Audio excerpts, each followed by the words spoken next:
What's going on, everybody? This is Island Hopper TV, and today we're going to talk about things to know about visiting Cancun. Let's talk about it. Let's go.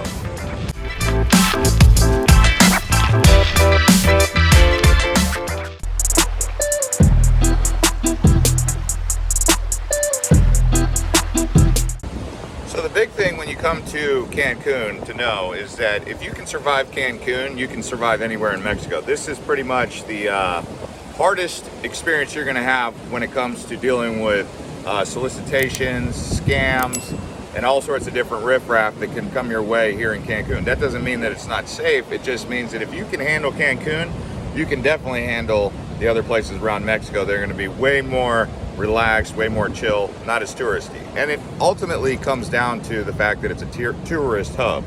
So the fact that Cancun is a tourist place, it does have that underlying experience of scams and whatnot. So just be aware of that.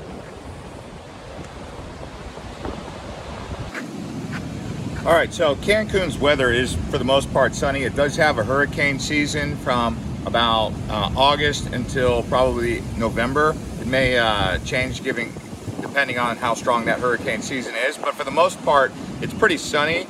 Out here, you're going to get these occasional rainy seasons where you get these nice gray clouds that build out over that Gatorade colored water right there. But really, this is a tropical climate. That's the Caribbean Sea right there. And if you go that way, you get a little bit of the Gulf of Mexico. But, you know, it's really a tropical climate and great weather pretty much every time you come down here. They do have one problem with the seaweed that kind of comes up onto the shore, but they do have people out here with tractors kind of taking away the seaweed whenever it gets too bad. So for the most part, really a nice place weather-wise and whatnot. All right, so one of the things that's really going to frustrate you, and this kind of goes along the lines of scams or whatnot, but it's the ATM machines. The ATM machine here in the hotel wants to charge me a convenience fee, a lower exchange rate, and then a $20 to $30 fee just to do the transaction. So there's a convenience fee, a lower exchange rate, and then a $30 some other charge. And I've heard tourists standing at the ATM saying this is absolute BS. I've seen these kind of things in Europe and stuff, but they definitely have these ATMs here in Cancun. Whereas across Mexico, I didn't have that problem going to any bank. It was totally cool. But here in Mexico, in particular, in these resorts, wow, they really like to stick it to you with the fees. And you know, you might pull out $200, but it becomes a $240 withdrawal. So that's been pretty frustrating for me and other tourists, other people who live here. Maybe they know how to get around that, I don't know. But all right, let's talk transportation. So the airport is about 20 to 30 minutes away from the central Cancun hotel zone by taxi or shuttle. Now, how do you get to your hotel from there? Well, if you can't arrange a ride from your hotel, which is the preferred way to do it. So if you booked a hotel, ask them if they provide transportation, if it's comped. If it's not, they do have shuttles, which you can do a ride share. You know, you're just going to have to wait for them to drop off at every hotel along the way, or you hire a taxi, which is the most expensive but the fastest way to get there, direct, right? So they sell those at the airport, but for the most part, you're definitely going to want to try and get with the hotel before you come here and get in one of these shuttle vans. Now, when you're going to the tours, if you book with a reputable tour company, they're also going to pick you up at your hotel as a part of the shuttle. So these vans right here, they're everywhere. That's really how you're going to get around. There's no Uber, there are taxis, but that's about it. Oh, one more thing. There are rental cars for those of you who are brave enough to drive in Mexico. It's not too hard, but for those of you who are brave enough, you know what I mean. Make sure you get the right insurance. All right, so when you come down to central Cancun hotel zone, this is about the most cultural building you're actually going to see here. For the most part, Cancun looks just like that. If you see right down there, that is basically Las Vegas here in Riviera Maya on the Caribbean. I mean, that's what this place labels itself as. They say it's better than Vegas. It might just be, depending on the certain environment with the spring breakers, because you got the beautiful beach here. But you're not going to get much culture out here along this strip in Cancun. If you go towards the marina, it gets a little bit more cultural. You go to places like Isla Mujeres, or you go on some of these day trips. Chichen Itza is an hour away, maybe even further. It's a long ways away to get to Chichen Itza. It's like 100 miles from Cancun. So that's a long drive. It's probably actually a 3-hour drive, to be honest with you. I haven't done it, so I don't know. But I looked it up. This is crazy. Anyways, not a lot of culture down here in Cancun. Okay, let's talk about things to wear, sun protection and whatnot, you know, protecting yourself from the environment. I always choose to wear a gaiter, whether it's because I got to wear a mask because, you know, what we have going on in the world today. But a gaiter also functions, you know, to protect you from the sun. We were out on a boat yesterday and it was bright sun. I mean, it was great sun, but it was very bright and, you know, it was long. Making sure you have proper sandals. I wear these long sleeve shirts. They're like rash guards.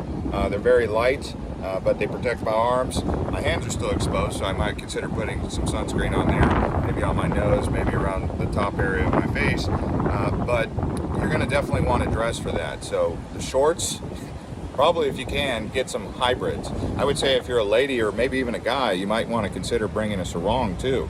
I mean, something to cover up, you know, like I said, something you wear around your neck that also doubles as a beach blanket, or something to protect you from the sun when you're on a boat for extended periods of time.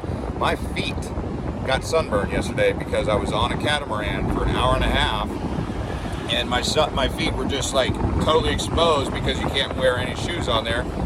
An hour and a half going that way, an hour and a half coming back, just direct sunlight. It doesn't hurt too bad, but I'd rather not get my feet sunburned. So our friends here want to remind you to stay hydrated. We all know that many of you guys are going to go out and have a good party, good fun. You're going to drink margaritas, you're going to drink shots of tequila. You're also going to want to mix in lots of water. So one of the rules that generally applies for people who are trying to stay hydrated is for every beer they drink 1 cup of water. That's if you want to stay proper, okay? But the sun does creep up on you out here. The tequila, one after another, you know, you get one, they want to serve you another one instantly. Sometimes you don't even ask for it. And that can be fun, but at the same time, you're definitely going to want to stay hydrated. Drink tons of water, have them in your room right before bed, chug like a good cup of water before bed. When you wake up, chug a cup of water, and then when you're drinking, you're going to want to be drinking water. Or you could just say F it and do it however you want, but that's highly recommended, staying hydrated. So here's the deal. Cancun, just like many tourist destinations, is hurry up and wait. Long lines. You hurry up to get to your hotel thinking that if I get checked in, I can get to my first margarita right off the bat. Well, guess what? You get to your hotel and everyone's checking in at the same time, especially if you're going to one of these resorts and it's long lines at the hotel. And for some reason, resorts, when they check you in, they're not efficient like a regular chain hotel.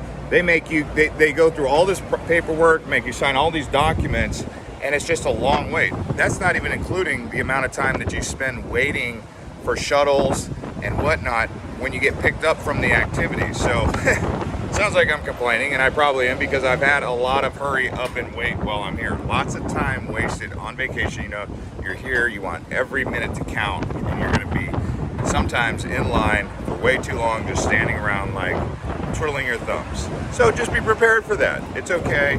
Everything's going to be fine. But if you like me, you're impatient.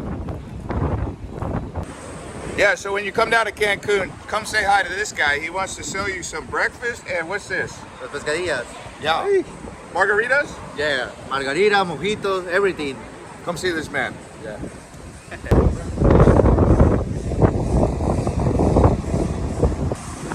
Yeah, so also when it comes to gear, bring a GoPro or an underwater camera of some sort. Out here, they actually sell these plastic cases that you can take underwater, whether you go to Xcaret or some of these other water parks around here, going snorkeling on one of these boat tours. You're gonna wanna have some sort of underwater camera, trust me, because you're gonna wanna film the really cool things you're gonna see around those reefs.